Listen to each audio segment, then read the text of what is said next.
The rich son mocked his poor mother at his wedding until she whispered a truth that shattered his world. When he lifted the champagne flute to toast his perfect future, his mother's hand trembled on his sleeve and she whispered, "Your father is alive." The words sliced through the music and laughter like a hidden shard of glass. David Bennett, celebrated attorney, darling of the city's glossy magazines, felt the ballroom spin even before the bubbles touched his lips. All evening he had kept one eye on her, small, quiet Evelyn Bennett, hem of her plain dress grazing the polished floor like an apology. She looked out of place among crystal chandeliers and silk gowns, and David hated how noticing her still made heat rise in his throat. He had promised himself long ago that tonight would be his clean break from the scuffed memories of a childhood lived in thrift store shoes and dusty apartments smelling of burned toast. Tonight he would thank his new in-laws, raise a clever laugh, speak of hard work lifting a man beyond his origins, then file the past away like an old case dismissed. The band eased into a slow tune. Guests drifted toward the dance floor, murmuring about the speech they expected from the groom. David's new wife, elegant Charlotte, pressed a kiss to his cheek, scent of gardenia softening his nerves. He should have felt invincible. Instead, he saw his mother hovering near a column, hands folded so tightly the veins stood out like blue wires. He strode over, forcing a smile. "Mom, you're supposed to be enjoying yourself. Let the staff worry about the flowers." She blinked, eyes shining with something he chose to read as gratitude. "You look handsome, David." The childhood name scraped his ears, reminding him of nights when he fell asleep to her sewing machine rattling for rent money. "Thank you. I need to get ready for my toast," he said briskly, pivoting toward the stage.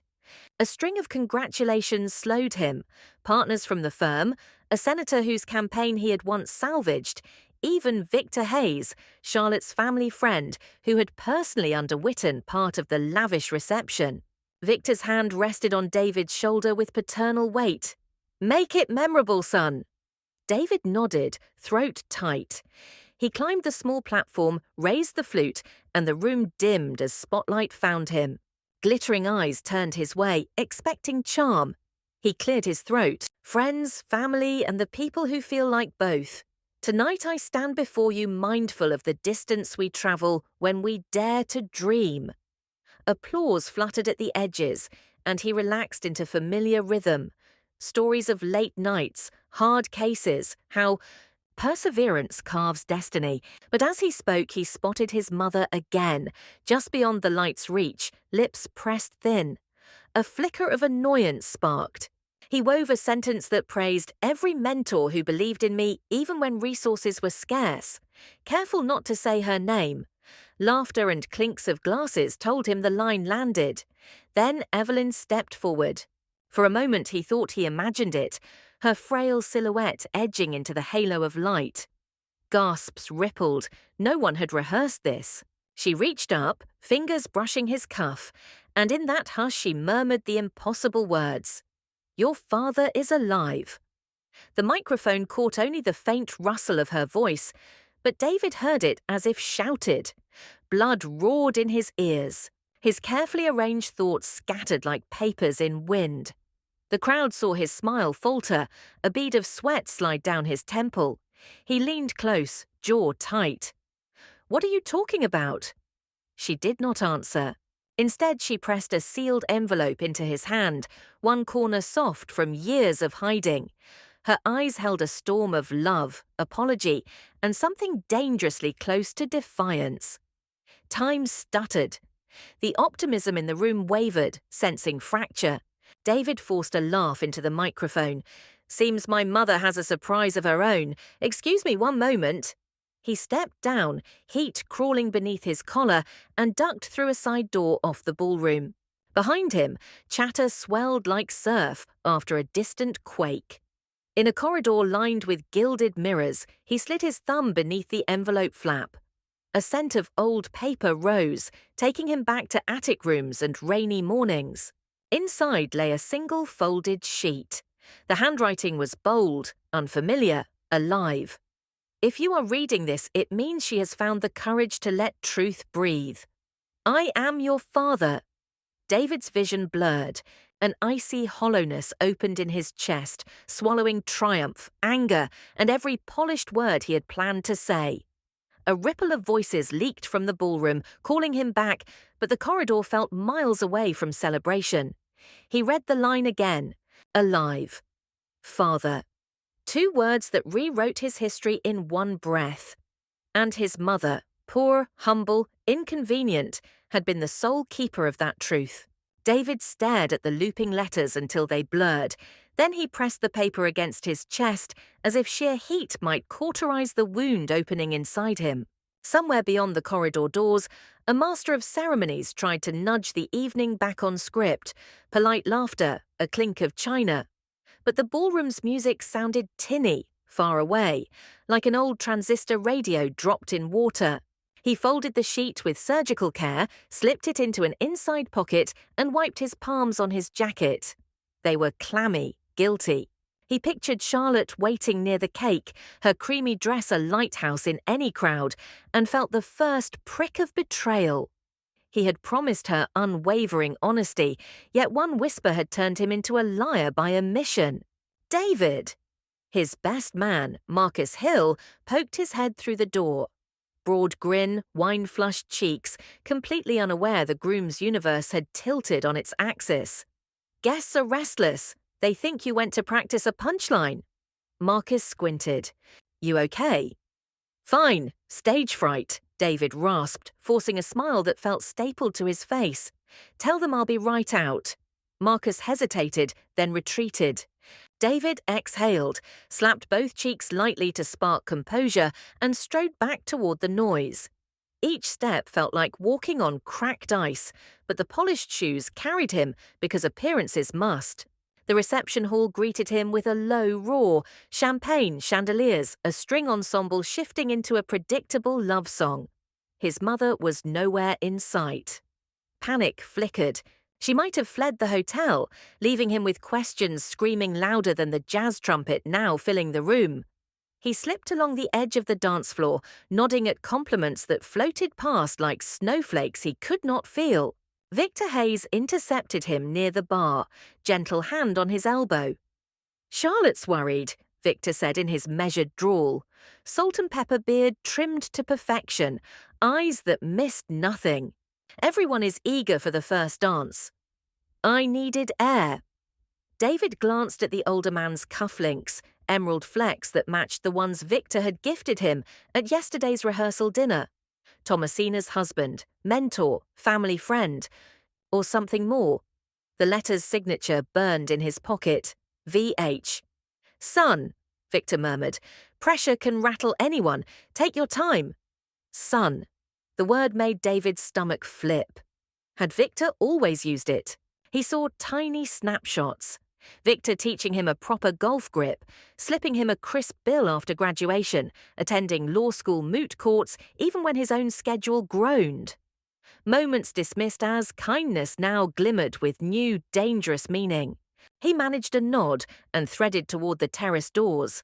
Laughter, violin notes, clatter of plates chased him, but outside the night folded around him like velvet. City lights shimmered on the river, each reflection a trembling coin tossed into black water. Evading eyes, he moved to a quiet corner where heaters pulsed faint warmth. Evelyn stood near the railing, arms hugged around herself, wind teasing a strand of silver hair across her cheek. She didn't turn when he approached. Perhaps she felt him, a ghost she had carried since his birth. Why tonight? He whispered. She kept her gaze on the skyline. Because lies grow heavier with every year, and I could not watch you bind yourself in vows while believing another falsehood. A brittle laugh escaped him. So you dropped a bomb in front of 200 people? You dropped it first, David. Her voice broke like thin ice. Every word of your speech said I failed you, that I gave you nothing. I gave you everything I had left, including silence. The wind lifted his lapel, a cold finger against his ribs. Victor Hayes, he said, tasting the name. Is it him? She nodded once. I met him when I cleaned offices at the county courthouse. Your father, the man you call father, had been gone 4 months. Rent was late. I worked night shifts. Victor stayed after hours drafting briefs for some charity case. He noticed. Her shoulders rose and fell with a sigh so deep he felt it in his bones. He offered to help. I refused. I knew scandal would ruin him, ruin you, but the heart is reckless. She finally turned, moonlight etching sorrow on every wrinkle. When I realized I was pregnant, he begged to claim us. I said no. I chose shame over chaos. David's jaw clenched. So you let me believe my father died on a scaffold. He did die, David, just not the man you think. Tears welled, but her chin lifted. The man who raised you, even in memory, worked 3 jobs, drank himself into exhaustion, and loved you without condition. I honored his sacrifice by keeping the secret. David pressed knuckles to his mouth. Somewhere inside, a boy who once swore he would never be poor again began to cry, quiet and furious. Why give me the letter now? Because I heard your toast. You said perseverance carves destiny while weakness drags us down. You spoke of leaving the past behind. I will not let you bury your own humanity to build higher walls, my son. Thunder rumbled in the distance, a summer storm gathering above the glittering towers. He followed the rumble to its edge, cultured laughter behind glass, promises etched in gold rings, a bride awaiting him under chandeliers. The night split him between worlds. Evelyn reached into her purse and withdrew a small photograph, edges frayed. A younger Victor cradled infant David in a hospital chair, eyes swollen from weeping joy. He never stopped watching over you, she said. I thought that was enough. David stared at the picture until the ink seemed to bleed. Then gently, his mother placed it in his pocket beside the letter. I will not destroy your wedding, she whispered. Tell them I grew tired and went home. She brushed a kiss on his cheek, so soft, so final, and walked toward the service elevator, feet steady, back unbowed. He didn't call after her. Couldn't. The city lights blurred, merging into one quivering horizon. He felt 5 years old again, standing on cracked sidewalk as she vanished into a night shift, promising she would return by dawn. Behind him, the terrace doors opened. Charlotte's voice, laced with worry, drifted outward. Darling, they're waiting. David squared his shoulders, eyes rimmed red, and turned. The truth travelled with him now, pressing warm against his heart like a newly lit ember, threatening to burn through every lie he had ever worn as armour. Victor's palm rested on David's shoulder the moment he stepped through the terrace doors, as though the older man had been tracking every heartbeat. The ballroom glowed brighter than before, chandeliers glittering like a ceiling of captured stars. Yet David felt as if he were wading through river mud. Guests parted to let him pass, sensing an undercurrent they could not name. Charlotte's anxious smile flitted across the room, but Victor slowed him with a gentle tug. Walk with me a moment. The request carried no urgency, yet David heard the plea beneath it. They moved along the edge of the dance floor, past laughing friends and swaying couples, until a crimson-draped alcove offered partial shelter from curious eyes. David's pulse hammered. He drew the letter from his pocket, held it between them like a knife. Tell me this is some cruel joke. Victor's gaze softened, sorrow pooling in lines time had etched around his mouth. It is no joke. I wanted your mother to wait until after the honeymoon, but I understand why she could not. You knew I worshipped a dead man, David hissed. You let me paint speeches about self-made success while you toasted with my fiancé's family. Why? Because every chance to claim you risked destroying you, Victor said. You were hungry to prove the world wrong. I could not steal that fire by stepping in as savior. The band shifted to a lilting waltz. Charlotte scanned the room, confusion clouding her bridal glow. David felt her worry like static against his skin, yet the alcove felt glued to his shoes. He glanced at Victor's cufflinks, the same emerald sparkle that gleamed in the photograph now burning a square against his chest. You watched my graduation from the back row, sent secret scholarships, whispered advice as though you were only a family friend. I was a coward, Victor admitted. I chose shadows over scandal. Your mother asked me to let you grow free of gossip, and I swore I would honor her. Rage flared, hot enough to scorch every apology. But beneath it, something more dangerous stirred. Relief, recognition, a child's aching wish finally named. David crushed the feeling. You abandoned us. Victor bowed his head. I abandoned my own comfort, not you. I walked beside you unseen every step. Do you remember the winter you needed surgery and the hospital waived fees? That was me. The internship that appeared when your tuition ran dry?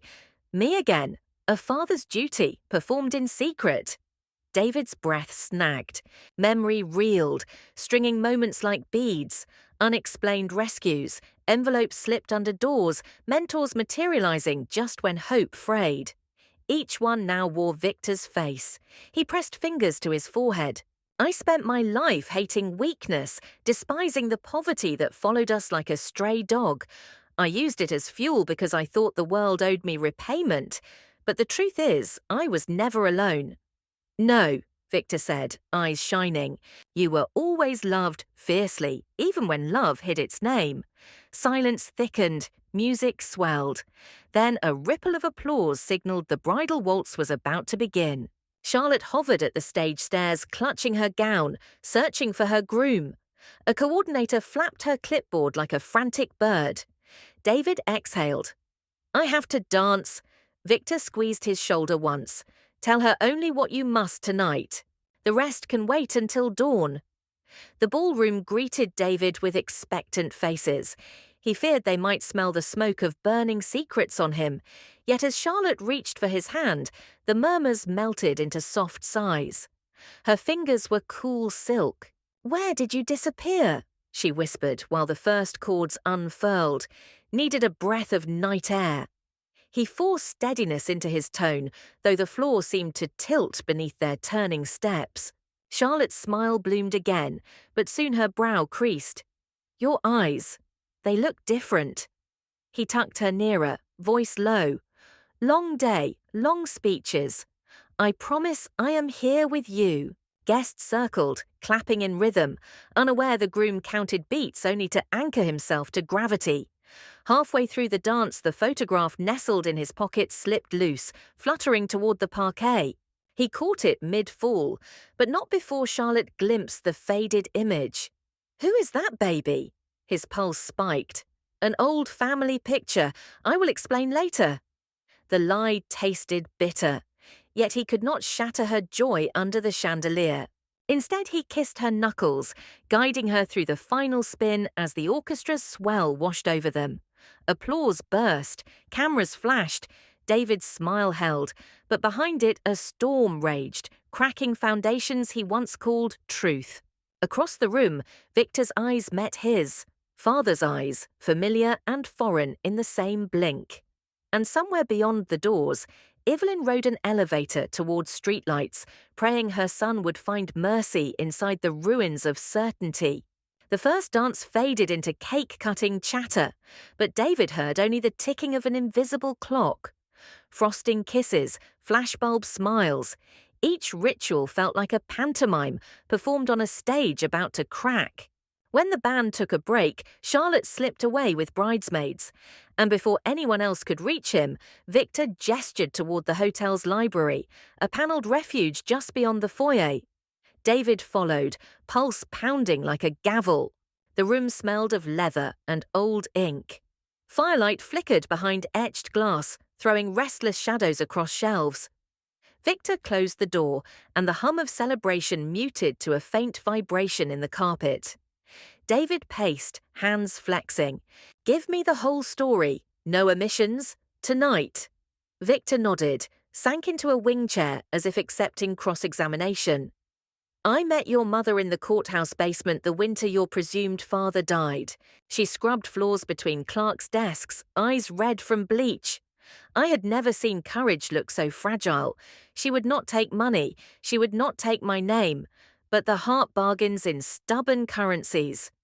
We met in secret, always talking of you. David stopped pacing. You were married, yes.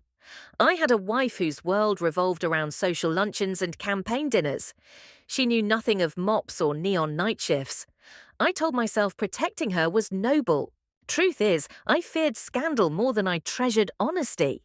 The fireplace popped, scattering embers behind its grate. David pressed knuckles to his mouth. So you became a benefactor in the dark. Hospital bills, tuition, scholarships. Every miracle I celebrated was you buying penance. Victor winced. Not penance. Fatherhood in the only form allowed me. I watched you debate in high school, saw your first courtroom win, whispered to donors to back your internship. I was proud, achingly so, proud yet silent. David's laugh rang brittle. Do you know the speeches I made about self-made men? About dragging myself up by raw will? I know. Those speeches cut me like small knives, but your mother swore silence was safer than truth wielded by gossip. He crossed to a sideboard, poured 2 fingers of brandy into a crystal tumbler, then set it down untouched. Safer? That silence forged my arrogance. I treated her like ballast I had to shed. I measured success by distance from her thrift store world. Victor rose, shakier than before. Your mother hoped you would outgrow disdain once you felt secure. She underestimated the hunger you carried. The older man's shoulders sagged, and for the first time David saw frailty beneath the tailored suit, subtle tremor in the hand, pallor hiding beneath candlelight. How long have you been ill? Victor managed a thin smile. Doctors whisper in months, sometimes weeks.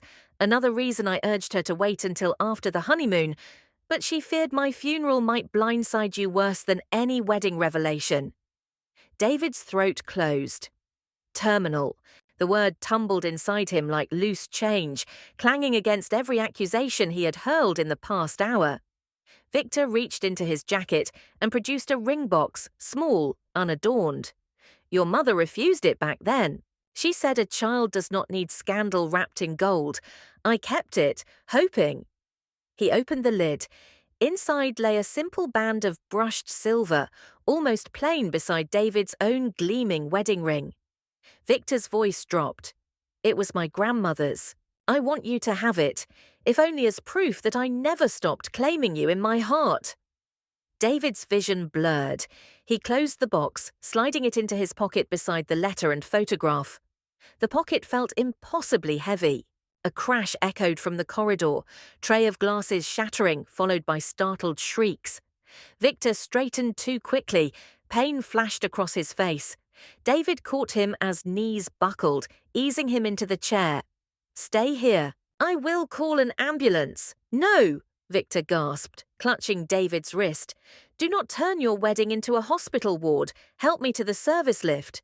The hotel has a nurse on staff. Quiet, discreet.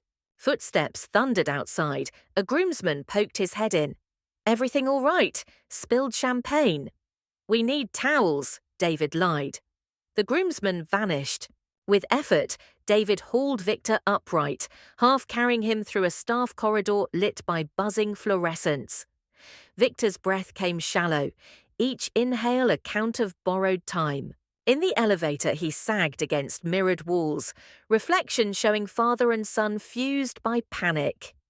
I spent decades hiding, Victor whispered. Promise me you will not hide from yourself now. David gripped the older man's hand. I promise nothing until you are seen by a doctor. The doors slid open to a hushed medical suite. An attendant hurried forward, eyes widening at the sight of Victor Hayes. David helped settle him on an exam couch. Machines bloomed into frantic beeps. The nurse motioned David back. He stepped into the hallway, heartbeats syncing with the monitor's urgent rhythm. Behind him, curtains whisked closed. Ahead, corridors branched, one toward emergency elevators, another toward gilded stairs leading back to music, laughing guests, and a bride unaware her groom was walking fault lines of family and fate. David pressed his palms to cool marble, breathing until pulse slowed. The promise he had refused moments earlier echoed in the sterile air, demanding shape. He pictured Charlotte's trusting eyes, Evelyn's unbowed back, Victor's fading strength. The past, the present, the fragile future. They all waited beyond a single door. David stayed in the hallway until the monitor behind the curtain steadied, each beep climbing from frantic to firm, like a heartbeat refusing night's invitation. A doctor finally stepped out, white coat streaked with exhaustion. "He is stable for now," she murmured. "Severe arrhythmia. We are admitting him overnight." For now. The phrase felt suspiciously like a truce with fate rather than a victory. David thanked her, voice hoarse, and walked back toward the service stairs. Halfway up, he stopped, forehead pressed to the cool rail. If he returned to the ballroom carrying this secret storm, the wedding would finish looking perfect and feel hollow forever. If he spoke the truth, the evening might unravel, but at least the unraveling would be honest. He climbed the last steps. A master of ceremonies spotted him and hurried over, cheeks shiny with nervous sweat. "Cake in 5 minutes, sir. Guests keep asking after your mother. She was seen leaving." David managed a nod. "Delay the cake." He cut across the foyer and entered the main hall just as Charlotte excused herself from a circle of cousins. She saw him, relief blooming before worry settled back in. "Where did you go?" she whispered, smoothing his lapel. "Your cuff is rumpled." He realized the ring box in his pocket had bent the linen, a small bruise on silk perfection. "Little mishap with Victor. He needed a quiet room." Her eyes widened. "Is he all right?" "He will be." He brushed a kiss across her temple and tasted frosting from an earlier bite, sweet and fragile. "Charlotte, can we talk?" A microphone squealed. The coordinator announced the cake ceremony had been rescheduled, and guests drifted toward the towering confection, shimmering under soft spotlights. David followed, hand resting on Charlotte's back, but each step echoed like a countdown. Silver knives were pressed into their palms. Cameras flashed. They sliced the first tier together, cheers rising. Charlotte fed him a morsel of vanilla and berries. He managed a smile, though frosting stuck to a mouth suddenly dry. As servers wheeled slices to tables, David cleared his throat and tapped a flute. "Friends," he began, voice carrying farther than courage felt, "I need a moment of your time." A hush fell, surprised, expectant. Charlotte's fingers tightened on his. He scanned the faces, colleagues, judges, classmates, strangers bound to him by ceremony but not by truth. At the edge stood Victor's wife, elegant in midnight blue, unaware her world rocked on hidden fault lines. David's mother was absent, her chair a stark wound in linen. "I prepared clever remarks," he said, "but the night had other plans. Someone dear to me was taken ill, and my mother chose to leave quietly. In her absence, I want to say something I should have said hours ago." He paused. The band's pianist stilled a wandering chord, letting silence open like a curtain. "Everything you admire in me began with that woman's sacrifices. She worked nights so I could study days, went hungry so I could eat, and kept faith when I failed. Tonight I spoke as if I rose alone. That was a lie." A murmur rippled. Charlotte looked up, confusion mixing with pride. "I wish she were here to hear this apology," he continued, voice cracking, "but perhaps the words will find her on the road." Somewhere a glass clinked, salute or warning, he could not tell. He ended there, stepping down before curiosity could sharpen into interrogation. Charlotte squeezed his hand. "That was beautiful," she said softly. "Let's find her tomorrow. Bring her flowers." He swallowed. "Yes, tomorrow." But tomorrow felt less certain with every heartbeat. He excused himself to the cloakroom, fishing out his phone. No messages from Evelyn. He tried her number. It rang until the automated voice offered emptiness. Outside the revolving doors, traffic hissed through drizzle, streetlights smearing gold on wet asphalt. A shuttle bus idled at the curb, destination scrolling across its marquee, the same route that passed the little apartment where he grew up. He pictured his mother sitting alone, coat buttoned to the throat, purse clutched like a life raft. The driver released the brake with a sigh of air. The bus groaned forward. David jogged into the drizzle, palm up, hopeless gesture. The bus pulled away, red tail lamps shrinking to twin embers. He stood in rain that tasted faintly of copper, realizing he could chase wheels all night and never catch the years he had squandered. From behind, the hotel doorman called, "Sir, you dropped this." He held out the photograph, damp at the edges. David took it gingerly. Water speckled Victor's younger face, dotted infant David like fallen stars. The image felt alive, pulsing with every breath he managed. He slipped the picture back into his jacket beside the ring box. 2 talismans, one of blood, one of choice, waited his steps as he re-entered the lobby. Laughter drifted from the ballroom, polite and fracturing. Charlotte would wonder why her groom kept vanishing through shadows. He wiped moisture from his hair, straightened his tie, and walked toward the sound, ready to shoulder whatever questions waited. Truth had already begun its slow detonation. The least he could do was stand inside the blast. Rain washed the city to silver, but inside the ballroom, crystals still caught lamplight, like untouched snowfall. David stepped through the archway, soaked jacket hissing faint steam, and found Charlotte waiting near the bandstand. Her veil had been removed, replaced by loose curls and a gaze sharpened by worry. "Everyone keeps asking where you disappear," she whispered. "Your mother, Victor, what is happening?" He took her hands. They were cooler than before, like porcelain warming slowly in palm heat. "Truth," he said, breath unsteady. "Truth is happening all at once, and I have not been kind enough to bring you along." A new song started, nothing grand, a soft ballad guests might sway to while finishing cake. David led Charlotte to a quiet corner behind a pillar veined with marble. Candles flickered on a nearby table, reflections dancing on spill-dotted glass. "My mother left because I humiliated her," he began. "Victor is in the hotel infirmary with a failing heart. And every speech I gave tonight now feels like a cardboard prop." She searched his face. "What do you need from me?"